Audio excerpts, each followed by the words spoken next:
There's a lot of misinformation in the market, and I think, as I'm sure we'll talk about as we're up here, I think in some ways you have these kind of holy wars playing out. One of them is this idea that, hey, these things will never solve payments problems at scale because of the volatility. Let's think about that for a minute. So I can enable an XRP transaction in 3 seconds, and so I have to take the volatility risk of XRP for 3 seconds. Or I can use fiat and use a wire transfer, and I'll say through SWIFT, and that usually is about 3 days.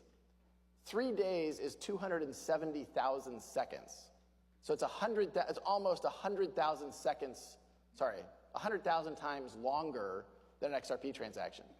The way you calculate volatility is volatility times time. So if you reduce the time by a dramatic amount, even if the volatility is a lot higher, you actually have less volatility risk through an XRP transaction than you do a fiat transaction with SWIFT. Now, the other thing I'll point out is, people will say, well, couldn't XRapid use Bitcoin? And the answer actually is it could. And we've even thought about, architecting the product. There may be circumstances where we would use that because of liquidity.